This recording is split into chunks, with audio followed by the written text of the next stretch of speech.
Hey, what's going on, guys? It's your boy Tillman with another Tillman's Take.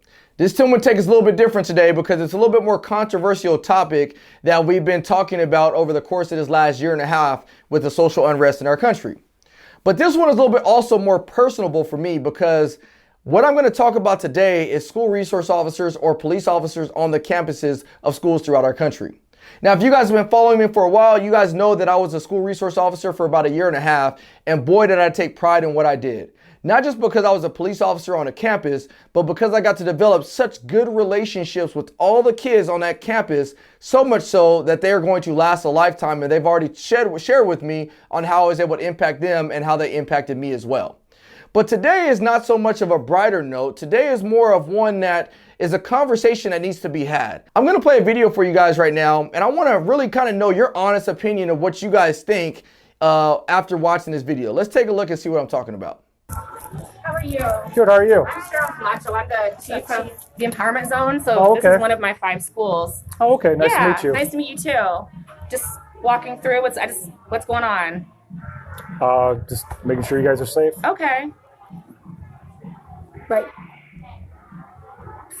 So I know we had a situation yesterday with a student who's. Yeah. Okay, is that what you're talking about?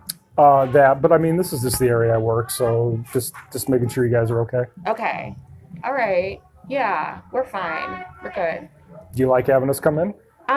If I know the scope of what you're doing, so you're just walking through right now, and are you what do you do? You connect with the kids? What do you do? Just make sure you guys are okay. Okay. Yeah. We're peacekeepers.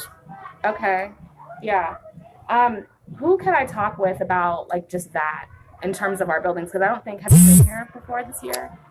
Well, I mean, we know each other. He's been coming here throughout over the years, so it's not something that a call from. I mean, if it makes you uncomfortable having us walk in, then you're welcome to call the chief's office and just ask us not to come. Okay. Yeah, and it's not that I wouldn't say blanket uncomfortable. We're just breaking from a lot of past practices in prior years. So, one example is, for example, at Navarre Middle School, which is also one of my schools. It was past practice for people to take drug sniffing dogs to go throughout the building, and that's something we're not supportive of right now. So it's just, we need to probably have a conversation, me and your chief, just to understand what exactly. Ma'am, I don't make policy. I don't make policy. Right, that's why I said I need to have a conversation with your chief. But if you're not going to hurt my feelings, if you don't want me walking through your school, I won't come through your school. Yeah, I think for now, let's hold until I have the conversation with the chief. Okay. Yeah. And your name is? Cheryl Camacho. Dr. Camacho. Doctor. Okay. Yeah. Nice to meet you. I'm nice to meet you. Thank you so much. Okay. So just so we're clear, you don't want me through your school. Not until I have a conversation with the chief about what the focus will be. Okay. Okay. Just so we can be 100% on the same page, because apparently there's past practice and I don't know anything about that because I've been here for 2 years. Okay. But thank you. We're the good guys. Trust me. I know you are, and I appreciate that. All right. Well, listen. Have a good morning. Okay. You too. Take care. All right. And I'll pass it along that we're not to come in here. Okay. Great. Thank you. All right, guys, so as we watch that video, first and foremost, before we even talk about the subject at hand, one of the things I really want to highlight was the officer's professionalism. To be honest, as a human being, I don't know if I would have been able to be as professional as that, simply because it's difficult when you have a passion for these kids. And as a school resource officer, one of the things that I always took to heart, and I really, took ownership of it, was each and every one of your children that I supervised. And so the way I did that is I always looked at the students at my school as being my own children. That's how personal it was to me, because I had a duty to make sure that they were safe. I had a duty to make sure that they were okay mentally. And I had a duty to make sure they made it home to every single one of you guys at the end of the day. And so if somebody were to tell me to leave because they didn't want an officer to be there because they had to have a conversation with my chief, that would actually kind of get me a little bit angry. Now, obviously, I would be professional just like this person was, but it doesn't mean I wouldn't be fuming on the inside. So let's talk about the issues at hand. Is this something that we should make acceptable for our schools across the country? I understand that people are afraid of police. I understand that people feel uncomfortable with police. But how do we ever expect to feel more comfortable if we try to distance ourselves away from the entity that we're afraid of? One of the things that I've done in my own life, if I'm, uncomfortable with something or I have a fear of something, I try to meet that head on so that way I can get over it quickly.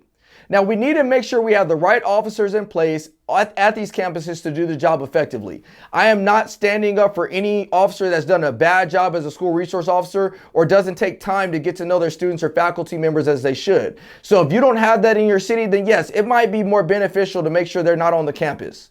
But for the most part, I can tell you, as being a school resource officer and traveling the country, I know a majority of school resource officers out there are doing the job and doing the jobs effectively, and they're taking ownership of it. And so to merely ask officers to leave our campuses because we don't feel comfortable, I don't think that's how we solve this problem.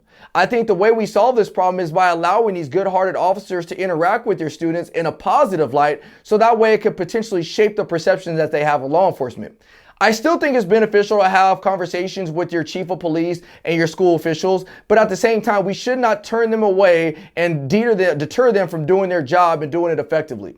So again, I'm not a fan of watching this video simply because I think it was a wrong approach. I think it's okay to have those officers there, especially if he doesn't have a reason to be there. That's the time you want him there, because now your students aren't going to see them in a negative light. They're going to be able to see them in a positive way and maybe interact with those students as well. So let me know what you guys think about this, because I'm really curious as to how you guys feel about having school resources on your campuses throughout our country. I can tell you how I feel. I think they should be on our campus because safety is a priority. And like I said, it's our responsibility as the officers to make sure that your children make it home safely to you at the end of the night. So thank you. I appreciate all your guys' support for me. Tell me what you guys think. Thanks again, and God bless.